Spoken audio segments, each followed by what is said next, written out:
નમસ્કાર દર્શક મિત્રો, શતરંજ કાર્યક્રમમાં આપનું સ્વાગત છે. ઈબીસીના મુદ્દાઓ પર આમ તો જ્યારથી પણ રૂપાણી સરકાર સત્તા ઉપર આવી છે ત્યારથી એક પછી એક ભાંગરો વાટતી જાય છે એવું કેટલાક વિરોધીઓને કહેવાનો મોકો મળી ગયો છે.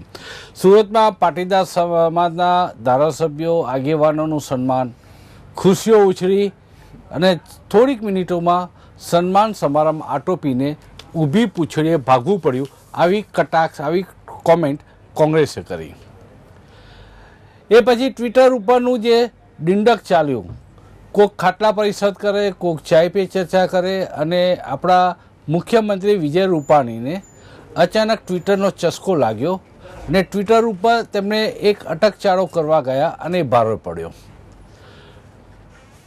આટોપી લેવો પડ્યો કાર્યક્રમ. અને એ પછી ઈબીસીના મુદ્દા પર, ઈબીસી જેનો મોટા ઉપાડે જાહેરાત કરવામાં આવી હતી, એ ઈબીસીના મુદ્દા ઉપર જેટલી ગુલાટો મારી શકાય, કદાચ ગિનીઝ બુક ઓફ વર્લ્ડ રેકોર્ડમાં આ સરકારને સ્થાન મળે એટલો એમને ગુલાટો મારી છે ઈબીસીના મુદ્દા પર.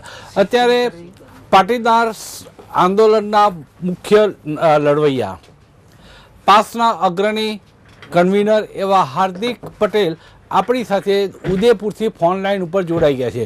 હાર્દિકભાઈ, આપનું સ્વાગત છે શતરંજ કાર્યક્રમમાં. Thank you.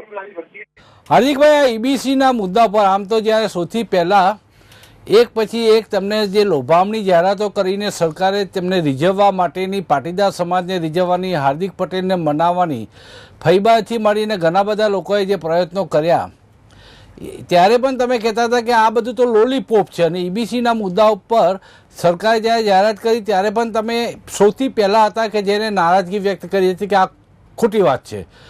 હવે ફરીથી ઈબીસીના મુદ્દા પર એક પછી એક ગુલાટો સરકાર મારતી જાય છે. શું કહેવું છે તમારું? પ્રથમ વાત તો એ છે કે ઈબીસી ના મુદ્દા પર જે સરકારે જયારે સ્ટેન્ડ લીધું બંધારણથી વિરુદ્ધમાં હતું. બીજી વાત કે લોલીપોપ જે આપવામાં આવી હતી એ સંપૂર્ણપણે આજે ઓગળી ગઈ છે. અને છેલ્લી વાત એટલી કે ગુજરાતની જે ભાજપ સરકાર છે, ગુજરાતને પ્રયોગશાળા સમજીને તમામ પ્રયાસો ગુજરાતની જનતા પર કરવામાં આવે છે, જેની અંદર સૌથી મોટો પ્રશ્ન એ છે કે ગુજરાતના યુવાનોને ગેરમાર્ગે દોરે, ઈબીસીના એડમિશન અપાવરાય અને હવે ઈબીસીના મુદ્દે એમને પાછું પોતાનું પરિપત્ર ખેંચ્યું. ગુજરાતની ભાજપ સરકાર પરિપત્રો અને વટહુકમોના આધારે ચાલી રહી છે, જેનાથી ખેડૂતોને, યુવાનોને નુકસાન થઈ રહ્યું છે. લોલીપોપ ઓગળી ગયા પછી જયારે નીતિનભાઈ એમ કહે કે ઘણા લોકોને ઈબીસીના મુદ્દે નુકસાન થતું હતું એટલે અમે પરિપત્ર પાછો ખેંચી લઈએ છીએ, તો ગુજરાતની જનતાને મૂર્ખ બનાવવાનો પ્રયાસ છે. અને ગુજરાતના યુવાનો અને જનતાઓ મજબૂતપણે જાગૃત થઈ છે અને એનું પરિણામ હવે તૈયાર છે. લોકો વિજય રૂપાણીને ગુજરાત ભાજપના બહાદુરશાહ જફર કહે છે. મુગલ સલ્તનતના છેલ્લા જે રાજા હતા એ બહાદુરશાહ જફર હતા ને એ પછી મુગલ સલ્તનત પૂરું થયું. વિજય રૂપાણીને આવી ટીકા કરવામાં આવે છે કે મુગલ સલ્તનતની જેમ બહાદુરશાહ જફર છે ગુજરાત ભાજપના. આ વિજય રૂપાણી એ ગુજરાતની પ્રજાની માફી માગવી જોઈએ એવી આપ માગણી કરો છો કે આ ઈબીસીના મુદ્દા ઉપર જે રીતે ગુજરાતની જનતાને અને ખાસ કરીને પાટીદારોને, સભ્ય સમાજને, ભદ્ર સમાજને જે રીતે મૂર્ખ બનાવવાનો ધંધો કર્યો હતો, મુખ્યમંત્રી એ વખતના જે આનંદીબેન પટેલ એના વિરોધી હતા કે ઈબીસી ન આપી શકાય, છતાં વિજય રૂપાણીએ ના દબાણવશ થઈને પાર્ટી પ્રમુખ તરીકે વિજય રૂપાણીએ જાહેરાત કરી. એમને હવે ગુજરાતની જનતાની માફી માગવી જોઈએ એવું આપ માગણી કરો છો? પ્રથમ વાત તો 3 કરોડ સવર્ણ સમાજની આ મજાક છે. અને બીજી વાત તો એ છે કે વિજય રૂપાણી એ રોબોટ થી ચાલતું એક યંત્ર છે અને દિલ્હીથી તમામ નિર્ણય લેવામાં આવી રહ્યા છે. બીજી વાત કે ઈબીસી જયારે પણ જાહેરાત કરવામાં આવી ત્યારે પણ જુદા જુદા પ્રકારની કોમેન્ટો આપવામાં આવતી હતી કે સરકારે જાહેરાત કરવી જોઈએ, પરંતુ સંગઠનના પ્રમુખ તરીકે વિજય રૂપાણીએ જાહેરાત કરી અને તમામ પ્રકારે રાજ્યના લોકો જાગૃત થયા છે. આવનાર દિવસોમાં પરિણામ મળશે. આ એક જાતની ગુજરાતની જનતા પર મજાક છે અને ગુજરાતના સ્થાપના દિવસ પછી જો સૌથી મોટી ગુજરાતની જનતા સાથે મજાક થઈ હોય તો આ ભાજપ દ્વારા કરવામાં આવી છે. રૂપાણી દિલ્હીના ઈશારે, કોકના ઈશારે, દિલ્હીમાં કોણ છે જેના ઈશારે વિજય રૂપાણી, અથવા તો તમારો કહેવાનો ભાવાર્થ એ છે કે વિજય રૂપાણી એમના રબર સ્ટેમ્પ છે, કઠપુતલી છે, કોણ છે? લાગે છે કે ટેલિફોન લાઈન કપાઈ ગઈ છે, પરંતુ ઈશારો કોના તરફ હતો એ સમજી શકાય એમ છે, અઘરી વાત પણ નથી.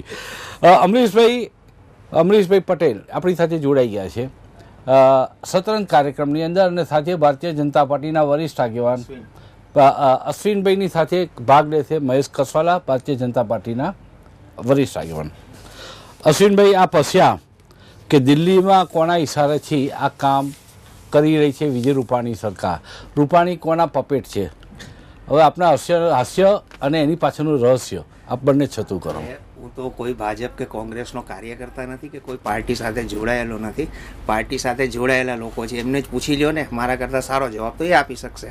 ના, આપ જે રીતે હસ્યા માર્મિક જે રીતના સીધો સિમ્પલ ખેલ આ લોકોએ બહાર પાડ્યો છે, જે સામાન્ય વોટરને સમજાય છે કે જે રાજ્યના મુખ્યમંત્રીએ જે જાહેર કરવાનો હોય એનો વિરોધ કરતા હોય, એક આપણા ભગત જે આજે સીએમ બની ગયા છે એ આવીને ઈબીસીની જાહેરાત કરે અને એના ગુરુ મહારાજ દિલ્હીથી પધારે અને 2 ગુરુ ચેલા આની જાહેરાત કરે છે અને માફી માગવા માટે પાછો અમારા સમાજનો એક બલીનો બકરો તૈયાર કરે છે અને એ માફી માગવા આવે છે. અને કેવા કેવા લોકો આ પાર્ટીની અંદર ભર્યા છે કે પોતાનું શું છે એ જ નથી સમજી શકતા. મહેશભાઈ, આ સૌથી મોટો જે એક નામુસી એક આ પક્ષ માટે જે થઈ કે જે એક કદાચ એનો ખુલાસા કરવા પડે એવી સ્થિતિમાં આવી ગઈ.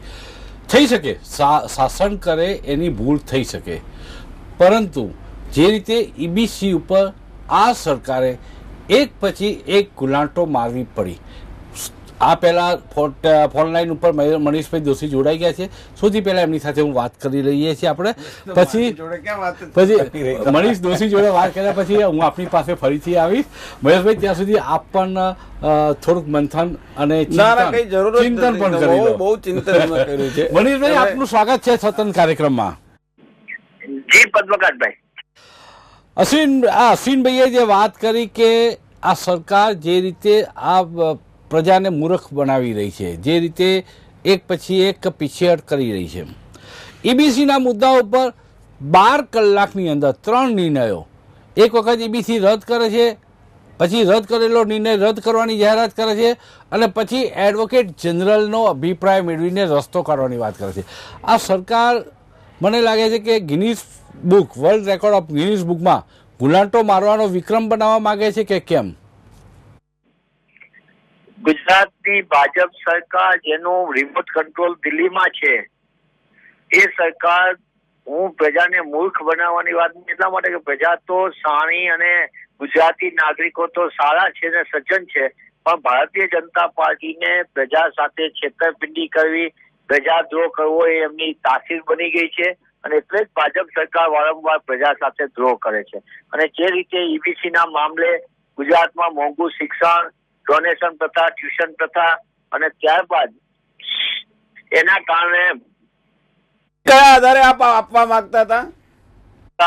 આક્રોશને અજંપો ગુજરાતમાં સરકારે 10% ઈબીસી આપી, તમે બધા જ એવું કહેતા હતા કે અમે 20% ઈબીસી આપીશું. કયા આધાર પર આપતા હતા? અમે સરકારને મૂર્ખ બનાવી તો તમે 200% મૂર્ખ બનાવી સરકારને? એટલો સ્વીકાર કરો. ચાલો, ભારતીય જનતા પાર્ટીના કાર્યકર્તા તરીકે, સરકારના શાસક પક્ષના કાર્યકર્તા તરીકે એટલું સ્વીકારું કે મારી સરકારની ક્યાંક એમાં ભૂલ પણ થઈ હશે, અથવા તો માગણી જે પ્રકારે સમાજની આવી હતી એના સંદર્ભમાં સરકારે રસ્તો કાઢ્યો હશે. પણ તમે 200% શાના માટે પાટીદાર સમાજને મૂર્ખ બનાવ્યો એનો જવાબ આપો. માત્ર સરકારને ગાળું દેવાનો એજન્ડા માત્ર બંધ કરો. રાજનીતિ કરવી હોય તો પોઝિટિવ રાજનીતિ કરો. તમે 20% કયા આધારે આપતા હતા એક જણાવો. આ ભાઈ જે વચ્ચે બોલે છે એમને સાંભળવાની તૈયારી હોય તો એમને સાંભળી લે. એમની આગળ વિગત જ નથી. વિગત વગરની વાતો વાહિયાત કરવા માટે આવી વાત ન હોય. ગુજરાતની અંદર વિધાનસભાનું સત્રની અંદર ભારતીય જનતા પાર્ટી એ પહેલેથી જ નીતિ અને નિયત વિનાની પાર્ટી છે અને એટલે ટીવી મીડિયાના આધારે રાજનીતિ ચલાવવાનું બંધ કરો ભાઈ સાહેબ. અને જે મેં જે સવાલ તમને પૂછ્યો એનો મને એક જવાબ આપો, એટલે મને પણ સંતોષ થાય. મહેશભાઈ કસવાલા બોલી રહ્યા હતા, આપ આપની વાત પૂરી કરો. મનીષભાઈ, ગુજરાતની અંદર ભાજપ સરકારની નીતિ અને નિયત પહેલેથી શંકા પ્રેરક હતી. એ સમાજના કોઈ વર્ગને ન્યાય અપાવવા નથી માંગતી. એટલે વિધાનસભાનું સત્ર હોવા છતાં તેમને કોંગ્રેસ પક્ષે સામેથી વિનંતી કરી હતી કે આપ વિધાનસભામાં એને ક્લાસિફાઈડ મેનર્સથી એની વ્યવસ્થા તંત્ર જે લોકતાંત્રિક પ્રક્રિયા છે તેના પર વિધાનસભામાં બિલ સ્વરૂપે રજૂ કરો. અને વિધાનસભા જયારે બિલ તરીકે રજૂ કરે તો કાનૂની એનો આધાર બને, એની માટેનું સર્વે થાય, 60 દિવસમાં એની ઓથોરિટી બને, એનું ક્લાસિફિકેશન થાય, જેના કારણે હાઈકોર્ટે રદ કરવા માટે પાછળના જે 6 મુદ્દા આપ્યા એ શું છે કે ભાઈ પ્રક્રિયા વિના તમે આખી પ્રક્રિયા કરી છે. તમને પહેલેથી ખબર હતી કે કાનૂની પ્રક્રિયામાં અટકાઈ જવાનું છે, એટલે લોલીપોપની વહેંચણી કરવી એ ભારતીય જનતા પાર્ટીની કાયમી કોડ આપી છે અને ભાજપે વારંવાર લોલીપોપો આપીને સમાજના વિવિધ વર્ગ સાથે છેતરપિંડી કરી છે એવું ગંભીરતાથી સાબિત થઈ રહ્યું છે. અને ભાજપે જો ખરેખર વિદ્યાર્થીઓને આપવા માંગતી હોય, યુવાનોને રોજગારમાં જગ્યા આપવાની હોય તો સરકારે ક્યારની નીતિગત નિર્ણય કર્યો, પણ સરકારે વટહુકમનો સહારો લીધો. કોંગ્રેસે જે રજૂ કર્યું હતું એ બિલને ટેકો ન આપ્યો. મનીષભાઈ મહેશભાઈ પણ આપણી જોડે વાત કરવા માંગે છે, કે છે કે મનીષભાઈ તો સત્યનારાયણની કથાના 5 અધ્યાયની જેમ લાંબી વાત કરે છે, પણ મારે પણ એમને પ્રશ્ન પૂછવા છે. મનીષભાઈ, મારો પ્રશ્ન આપને એટલો છે, બહુ વિવેકસભર પ્રશ્ન કરું છું, કે આપ 20% જ્યારે આ બંધારણીય રીતે ઈબીસી પ્રોપર નથી, ભારતીય જનતા પાર્ટીએ 10% આપી, તમારા તમામ નેતા શંકરસિંહથી માંડી અને કદાચ મીડિયામાં જોશો તો એ નિવેદનો છે કે 20% ઈબીસી આપવું જોઈએ, અમે 20% ઈબીસી આપીશું. બંધારણીય નહોતી અને જો અમે લોકોને ઉલ્લુ બનાવ્યા તો તમે અમારા કરતા ડબલ ઉલ્લુ શાના માટે બનાવ્યા? મારો બહુ સીધો, આના ઉપર બહુ વિવેચન તમે ના કરતા, ખાલી એટલું આપો કે અમે 200% તમારા કરતા ડબલ અમે ઉલ્લુ બનાવ્યા. સવાલ આ જ છે, સીધો જ જવાબ આપો. અશ્વિનભાઈ પણ આ જવાબ માગે છે. જવાબ મેળવવા માટે શંકરસિંહ બાપુ પાસે ગયા હશે, એ જવાબ લઈને આવે પાછા, ત્યાં સુધી આપણે આપણી ચર્ચા આગળ ધપાવીએ.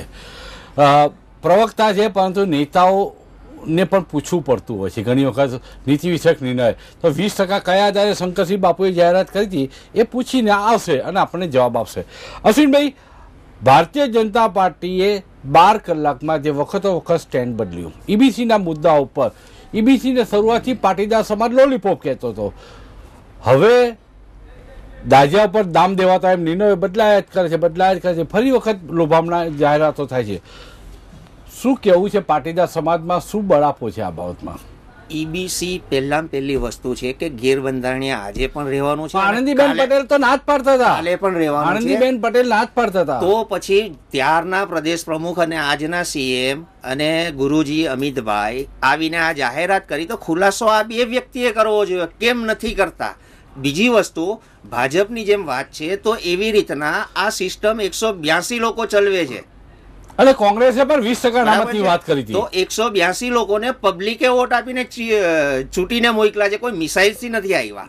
પછી ભાજપના હોય કે કોંગ્રેસના હોય, તો કેમ કોંગ્રેસના લોકો ખરેખર રાઈટ પ્રશ્ન વિધાનસભામાં ઉઠાવવો જોઈએ, લોકસભામાં ઉઠાવવો જોઈએ, રાજ્યસભામાં ઉઠાવવો જોઈએ, કેમ નથી ઉઠાવતા? શું આ લોકો એટલા મૂર્ખ છે ને ખબર નથી? સૌથી જૂનામાં જૂની આ દેશની પાર્ટી છે. વાત એ છે કે કોંગ્રેસે આમને તો 10% આપ્યું.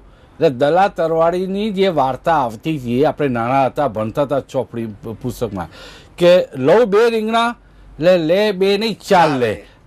જાતે ને જાતે બોલીને દલા તરવાડી જેવી ભૂમિકા ભજવે છે સરકારો અને રાજકીય પક્ષો ઘણી વખત. 10% અનામત આપવાની વાત કરી ઈબીસીમાં ભારતીય જનતા પાર્ટીએ, કોંગ્રેસે 20% કરી. કોંગ્રેસ પણ એટલી જ ગુનેગાર છે, એટલી જ દોષિત છે. તો પાટીદાર સમાજ માત્ર કઠેડામાં બીજેપીને કેમ લાવે છે? પહેલી વસ્તુ તમને કહી દઉં કે અમારી ડિમાન્ડ ઈબીસી નથી, ઓબીસી છે. બરાબર? ઓબીસી ને ક્યાંક ને ક્યાંક મુદ્દો ડાયવર્ટ કરીને પોલીસ દમન પર લઈ ગયા આંદોલનને, પોલીસ દમન પર લઈ ગયા પછી હવે ઈબીસી પર લઈ આવ્યા. તો આ મુદ્દા ભટકાવવાનું કામ ક્યાંક ને ક્યાંક સરકાર તરફથી થયું છે, શાસનમાં એ લોકો છે, અને એને સપોર્ટ કરવાનું કામ કોંગ્રેસે કર્યું છે. સપોર્ટ કઈ રીતના? કારણ કે એનું અસ્તિત્વ મૃતપાય થઈ ગયેલું હતું, એને એનું જીવન આમાં દેખાયું કે સામેવાળાનું મૃત્યુ છે, અમારું જીવન છે. તો આ આંદોલનનો મેક્સિમમ લાભ કોંગ્રેસ અને બીજેપી લીધો જ. બીજેપી એ રીતના લીધો જ કે એના જે ખેમાઓ હતા એને કોકને આ બદલવું હતું, ફલાણું બદલવું હતું, જે આપણે જોયું ચિત્ર. મહેશભાઈ, જે શાસન કરે છે, જે સરકાર ચલાવે છે, જે કામ કરે છે, એ ભૂલ કરી શકે છે. કોઈ વ્યક્તિ એમ ન કહી શકે હું સંપૂર્ણ છું ને મારાથી ભૂલ ન થાય. રૂપાણી સરકાર જે ભૂલની પરંપરા કરી રહી છે, મુદ્દો ત્યાં આવીને ઉભો રહે છે. સમજીને કરેલી ભૂલ અને અજાણતાથી થતી ભૂલ, એ બે વચ્ચેનો પણ તફાવત છે. પ્રજાને મૂર્ખ નહીં પણ મહામૂર્ખ બનાવવા બદલ થોડીક પણ શરમ હોય તો હવે રૂપાણી સરકાર ગુજરાતની 6 કરોડની જનતાની માફી માગે, એમાં કયો અહમ ગવાય છે? શા માટે નથી માગતી માફી? મહેશભાઈ, આપણે જ પૂછું છું. પદ્મકાંતભાઈ, જેટલા વજનદાર શબ્દો તમારામાં હતા એટલા બધા તમે અમારી સરકાર સામે વાપરી લીધા. મને નથી એમ લાગતું કે અત્યારે સમય એવો એમ લાગે છે કે આ મારી વાત શબ્દો બી સાંભળો, મારી હલકા વાત છે. તો સાંભળો. હલકા છે. તમને જે તો કૃત્યો લાગે છે. જ, તમને તો એ જ લાગે. હું કહું છું તમને તો એ જ લાગે. જે કામ કરશે તમે એની તો સામે હલકા તમે છે. તો ગુરુ છો સાહેબ, તમને તો એ જ લાગે. સવાલ એ છે પદ્મકાંતભાઈ, પાટીદાર સમાજના એક વર્ગની સ્થિતિ અને એના પરિણામે એક આંદોલને જન્મ લીધો ગુજરાતમાં. વાત આવી ઓબીસી માંથી અનામત માટેની. બંધારણીય રીતે ક્યાંય ને ક્યાંય ઓબીસી માંથી અનામત મળી શકે એવી સ્થિતિ સરકારને નથી લાગી. બાકીના લોકોને કદાચ લાગતી અરે, પણ OBC છે. એની સામે મારો વિરોધ કરવી પણ પડે. નથી. બિલકુલ, લાગવી બિલકુલ, જોઈએ. બિલકુલ. સરકાર પાટીદાર સમાજનો હક છે અનામત માંગવી, એમાં મારી ના પણ નથી. જી સમાજના એક વર્ગની એવી સ્થિતિ હોય ને એના માટે સમાજમાં આંદોલન કરવું પડે, કરવું જોઈએ. એની પણ સામે મને જી. વાંધો નથી. સરકારની સામે એવી તીવ્ર ગતિથી આંદોલન થયું, જે પ્રકારની સ્થિતિ સર્જાણી એનું કેટલુંક દુઃખ મને પણ છે, કારણ કે હું છેવટે પાટીદાર સમાજનો જ દીકરો છું. એનું ભારોભાર દુઃખ છે. કેટલાક બનાવો બન્યા, અઘટિત બનાવો બન્યા. સમય જતા સોળ અને યુવાનો- સોળ યુવાનો જે મૃત્યુ થયું પામ્યા. જે જી. થયું એ દુઃખની બાબત છે, પણ સમય જતા જતા જતા ધીમે ધીમે મારે ને તમારે બધાએ ભૂલવું પડશે. પણ પાટીદાર સમાજ ઉપર જે ઘા વાગ્યા છે ને ક્યારેય નહીં રૂજાય એવું મને લાગે છે. પાટીદાર સમાજનો દીકરો છું એટલે એ પણ મને લાગે છે. ઓબીસી માંથી અનામત નહોતી મળી શકે એમ સરકારની સામે સતત માગણી આવી. સમાજના કેટલાક લોકોએ એમાંથી માર્ગ કાઢવાની સરકારને વાત કરી. સરકારે પહેલો માર્ગ એમાં યુવા સ્વાવલંબન યોજનાની મારફત કાઢ્યો. MYSY યોજના. MYSY બિલકુલ, યોજના. અને બિલકુલ. પદ્મકાંતભાઈ આજે પણ હું કહું એનો છું, લાભ મળે. આજે પણ હું કહું છું કે એ યોજનાને જેણે લોલીપોપ તરીકે દર્શાવી છે ને એને ગુજરાતની જનતાનું પાપ કર્યું છે એવું નહીં, મને લાગે મહેશભાઈ, છે. એના માટે આવી યોજના, મારી વાત તો સાંભળો. Thanks મને કેવું સાહેબ, પડશે મને જવાબ આપવા દો. મને Thanks જવાબ- આનંદીબેનને સાહેબ, સરકારને અરે, કહેવું પડશે. ભારતીય જનતા પાર્ટીની સરકાર એ વખતે આનંદીબેન હતા, એને આ યોજના લાવી, એક સરકારે માર્ગ કાઢ્યો, પણ એને ક્યાંક ને ક્યાંક જી. કોંગ્રેસના લોકોએ લોલીપોપ. આજે પણ એ યોજનાના એટલા બધા ફાયદા છે ને વિદ્યાર્થીઓ. હું તો વિદ્યાર્થી જગતમાં સ્ટુડન્ટની અંદર પણ કામ કરું છું એટલે મને ખબર છે કેવા કેવા લોકો આ યોજનાનો લાભ લેવા માટે આપણી પાસે આવતા હોય છે અને કેવા સરકારને આશીર્વાદ આપતો હોય છે. પણ કમનસીબ વાત એ હતી કે સ્વીકૃત ન બની. યોજના હજી ચાલુ છે ને, આજ નહીં તો કાલે એની સ્વીકૃતિ આવશે. છતાં પણ નહીં, એનો લાભ સંતોષ ન ઘણા બધા થયો. લોકો લે છે. ખૂબ લોકો લે છે. છે, ખૂબ લોકો લે છે, ખૂબ લોકો લે જે છે. વાત કરી ને કે પણ અંતરના આશીર્વાદ જેમના આપી માટે જાય છે. જેમણે આંદોલન કર્યું છે, સમાજ માટે, જે સમાજની માગણીના આધારે આ યોજના આવી, એ સમાજને કેટલાક લોકોએ પાછળ જઈ ગેરમાર્ગે દોરીને એને લોલીપોપ ગણાવી. એના કારણે આજે પણ સરકારનો સમાજનો કેટલોક વર્ગ છે ને આ યોજનાથી વંચિત છે, જેને જરૂર છે છતાં પણ અશ્વિનભાઈ, વંચિત. આ મુદ્દો બહુ બીજી- અગત્યનો છે. અગત્યનો મુદ્દો. અશ્વિનભાઈ, બીજું પદ્મકાંત, મારી વાત બીજી. જે ભદ્ર સમાજના પદ્મકાંતભાઈ. વિદ્યાર્થીઓ, ઉચ્ચ વર્ણના ગરીબ પરિવારના વિદ્યાર્થીઓ જે MYSY યોજનાનો લાભ લઈને અત્યારે શિક્ષણ લઈ રહ્યા છે, એની શરૂઆતમાં તમે લોકો લોલીપોપ પદ્મકાંતભાઈ, બીજું મારું કેવું છે, છતાંય ચલો MYSY થી સંતોષ ન થયો, સમાજના વડીલોએ મીટિંગ કરી સીએમ સાથે, એ વખતના સીએમ આનંદીબેન સાથે, નીતિનભાઈ સાથે, અને હજી પણ એમાંથી ઈબીસી માટેનો માર્ગ ખુલ્લો હતો. જે પ્રકારે હરિયાણાની અંદર, જે પ્રકારે રાજસ્થાનની અંદર અનામતો અપાય છે, એ પ્રકારનો એક મુદ્દો તૈયાર કરવાની ને એમાં જો કઈ માર્ગ નીકળતો હોય તો, અને એમાં સરકારે બહુ પ્રમાણિકપણે માર્ગ કાઢ્યો હતો. અને જ્યારે પણ માર્ગ કાઢ્યો ત્યારે પણ પહેલું સ્ટેટમેન્ટ પદ્મકાંતભાઈ, પહેલું સ્ટેટમેન્ટ વિજયભાઈનું એ હતું કે આમાં લિટિગેશન થશે અને સરકારની હંમેશા સરકાર એ ઈબીસી ની તરફેણમાં રહે છે ને સુપ્રીમ સુધી અમે લડીશું. ને આજે પણ અમે એ કરી. ક્યાંક સરકારમાં ગઈકાલે કંઈક નાની મોટી ભૂલ થઈ છે, કોઈ અધિકારીઓના દ્વારા ઈ હાઈકોર્ટના હુકમ પ્રમાણે કરવા પડ્યો અને ફરીથી એને જનરલનો અભિપ્રાય લેવાનું આજે કેમ દાપણ નહીં, મેં કહ્યું એમ આ કાનૂની લડાઈ છે. પદ્મકાંતભાઈ, કાનૂની લડાઈ છે, આ કાનૂની લડાઈ છે. એડવોકેટ જનરલ ની જેનો પણ અભિપ્રાય લેવાનો પડશે, પરંતુ અમે ઈબીસી આપી છે.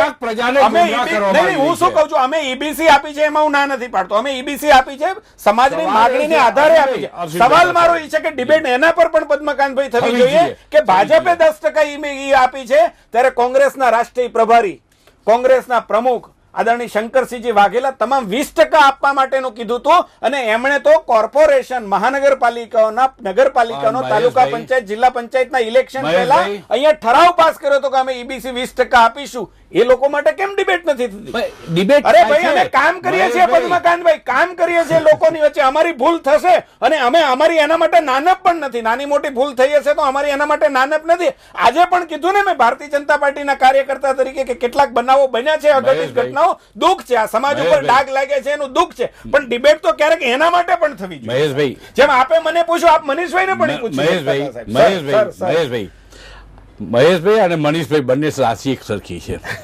સવાલ એટલો છે કે અમે તો અમારો રોલ સતત અદા કરતા હોઈએ છીએ, પણ જેમ ક્યારેક મહત્વના સંવેદનશીલ મુદ્દાઓ ઉપર ભાજપના કેટલાક પ્રવક્તાઓ ક્યારેક મિસ્ટર ઇન્ડિયા થઈ જતા હોય છે, એ રીતે કોંગ્રેસના પ્રવક્તા પણ મિસ્ટર ઇન્ડિયા થઈ જાય છે, ત્યારે અમે લાચાર થઈએ છીએ. પણ મીડિયા તરીકે અમે તો વાત કરતા હોઈએ છીએ, ફોન ડિસ્કનેક્ટ કરીને મિસ્ટર ઇન્ડિયા થઈ ગયા મનીષભાઈ, તો આપણે એનો શું જવાબ આપી શકીએ? પ્રજા, આ દર્શકો, લાખો દર્શકો જે આ પ્રોગ્રામ જોઈ રહ્યા છે એ આ વાત સમજી શકે છે. મહેશભાઈ, તમારી લાગણી પણ સમજી શકે છે. મુદ્દો એટલો જ છે.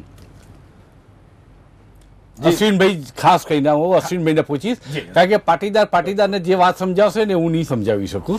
હું એક પ્રયત્ન કરું. અશ્વિનભાઈ, સમજાવો મહેશભાઈને કે એડવોકેટ નહીં, તમે મારો મુદ્દો સમજો. નહીં, જે સમજાવવાનું છે કે જે વસ્તુ એડવોકેટ જનરલને સલાહ લેવાનું એમને આજે યાદ આવ્યું, આજે ડાપણની દાઢ ફૂટી, એ જયારે ઈબીસી નો અમલ કર્યો ત્યારે એડવોકેટ જનરલને અશ્વિનભાઈ કહી દે, પછી એનો એક જવાબ. આજે સમજાવવાની વાત છે કે પાટીદાર તરીકે પાટીદારને સમજાવવાની વાત છે. તો અમે અમારા ફઈબા જે હતા, તો અત્યારે અમે વિજયભાઈને મામા બનાવી લઈએ છીએ કે ભાઈ અમારા મામા, બરાબર? તો હવે મામાને એટલું પૂછવા માંગુ છું અને એમના ગુરુજીને, મામાનું ઘર કેટલે? હવે વિષય એ છે કે હરિયાણાની અંદર આપ્યું, રાજસ્થાનમાં આપ્યું, મહારાષ્ટ્રમાં ભૂતકાળમાં અપાયું છે, એ દરેકે દરેક વસ્તુનું શું થયું? હાલની અંદર દરેકે દરેક જગ્યાએ સરકાર બીજેપીની છે, કેન્દ્રની અંદર બીજેપીની છે, આયોગ, ઓબીસી આયોગ અને એનસીબીસી આયોગ, મતલબ કે દાનત નહીં આપી શકાય એમ કેવું છે આપનું? એક વસ્તુ સમજી લો, સંવિધાનની અંદર સંશોધનનો પ્રશ્ન, અને કોંગ્રેસ આ પ્રશ્ન મુખ્ય કેમ નથી ઉઠાવતી? એટલે ક્યાંક ને ક્યાંક આ મુદ્દો રાજકીય વોટ બેંકનો થઈ ગયો છે. એટલે કોઈ રાજકીય પક્ષ ખુલીને આવતું નથી અને અમારા ખભા પર બંદૂક મૂકીને ફાયરિંગ થાય છે. વસ્તુ આ થઈ છે. બિલકુલ. મહેશભાઈ, અશ્વિનભાઈ, બહુ સાચી વાત કરી તમે. સવાલા આંદોલન જ્યારે કર્યું ત્યારે ભારતીય જનતા પાર્ટીના પ્રતિનિધિ તરીકે મેં કેટલાક આગેવાનો સાથે ચર્ચા કરી હતી. અમારા એ જે તે વખતના રાજ્યસભાના સભ્ય મનસુખભાઈ માંડવિયાએ આપણા જે આંદોલન કરતા છે એમની સાથે પણ વાત કરી હતી કે આંદોલન કરવાનો પ્રશ્ન ક્યારે ઊભો થાય કે જ્યારે બંધારણીય રીતે તમે અનામત માગો. ઓબીસી પંચની સમક્ષ 83 પછી જે કોઈ અનામત 1983 પછી બંધારણીય રીતે જે કોઈ અનામત કેટેગરીમાં આવવું હોય એમણે એમના પંચ સમક્ષ અરજી કરવી પડે. ઓબીસી પંચ એનો અહેવાલ રજૂ કરે, સર્વે કરી, અને પછી સરકારને એમ કહે કે પાટીદાર સમાજને અનામત આપો, અને સરકાર ન આપે ત્યારે આંદોલન કરવાનો પ્રશ્ન ઊભો થાય. સવાલે મેં આ પદ્ધતિમાંથી હું પાસ થયો છું એટલે મને ખબર પડે. એ પછી આંદોલન થયું, એમાં એ વખતે જે વેગ હતો એમાં કંઈ કોઈ રોકાયું નહીં. કોઈએ પાટીદાર સમાજના કોઈ પણ સંસ્થા, હું કોઈ પણ સંસ્થાએ ઓબીસી પંચ સમક્ષ જઈને અરજી આજની તારીખ સુધી હજી નથી કરી. આપી છે અમે. પરિણામ તમે આપી, મને તો ખ્યાલ નથી, તમે આપી હશે. 9 અરજીઓ આપી છે, અલગ અલગ સમાજ. થોડા દિવસની ડિબેટ, કદાચ TV9 ની ડિબેટમાં હાર્દિકભાઈએ ત્યારે સ્ટેટમેન્ટ આપ્યું કે અમે ઓબીસી પંચ સમક્ષ જઈ અને અરજી કરવાના છીએ. મારો સવાલ એ છે કે સાહેબ, આટલું બધું તો કરવાનું ક્યાં કારણ હતું? અને હું તો ત્યાં સુધી કહું છું કે હજી ઓબીસી પંચ સમક્ષ જવા કરતા પહેલા હજી સુપ્રીમ કોર્ટમાં કોઈ સમાજની સંસ્થાએ જવું પડશે. અને જે અનામતની કેટેગરી આજ સુધી ચાલી આવે છે એની 10-10 વર્ષે જે સમીક્ષા નથી થતી, આદરણીય સુપ્રીમ કોર્ટને કહેવું પડશે કે આની સમીક્ષા થવી જોઈએ. અને આમાં જે જરૂરી છે, પાર્લામેન્ટમાં તમે છો, બહુમતી તમારી છે, પાર્લામેન્ટમાં ઠરાવ સારી વાત કરી, સારી એક મુદ્દો તમે સુપ્રીમ કોર્ટે ટોપી આપને એનો જવાબ જવાબ આપું. આનો જવાબદારીથી જરાય નથી વાગતો, સહેજ પણ જવાબદારી. સુપ્રીમ કોર્ટનું એટલા માટે કહું છું કે બંધારણની ઉપર, પદ્મકાંતભાઈ, બંધારણથી પણ ક્યાંક આગળ કેટલીક જગ્યાએ સુપ્રીમ કોર્ટ છે. એનો તમને દાખલો, એનો દાખલો કરવાનો છે, પાર્લામેન્ટ નક્કી કરશે. મને સાંભળો તો ખરા તમે. કોલેજિયમ સિસ્ટમ ન્યાયતંત્રની અંદર કોલેજિયમ સિસ્ટમ, આપણે ઈબીસી ની વાત કરો ને, ઈબીસી તમે ફંગોળી ના દો, સમયની મર્યાદા છે, ચર્ચા પૂરી કરવી પડે એમ છે. 10 વર્ષે અનામતની સમીક્ષા થવી જોઈએ. હું એવું કહું છું, પાટીદાર સમાજના દીકરા તરીકે અમારા સમાજની કોઈ સંસ્થાએ સુપ્રીમમાં પણ જવું પડે અને ઓબીસી સમક્ષ પણ જવું પડે. આનો સર્વે કરવો પડે, આપણે અનામત માંગવી પડે. હું બહુ સીધી સાદી વાત કરું છું કે બંધારણીય રીતે જે માર્ગો ખુલ્લા છે એમાં આપણે જવું જોઈએ. અશ્વિનભાઈ, એમ માનો છો કે પાર્લામેન્ટમાં આ વિધેયક લાવવું જોઈએ? હું એ જ વાત કરું છું. મારી ટૂંકીને ટચ એટલી વાત છે કે જે લોકસભા અને રાજ્યસભાની અંદર જે ગયેલા મેમ્બરો છે એમાંથી કેમ કોઈ પણ, હું કોઈ પાર્ટીની વાત નથી કરતો, કોઈ પણ મેમ્બર એના આ વેતનના પ્રશ્ન ભથ્થા વધારવા માટેના બિલો પસાર કરે કે તમારું એમાં બિલ મુદ્દો લાવે નથી ઉઠાવતા.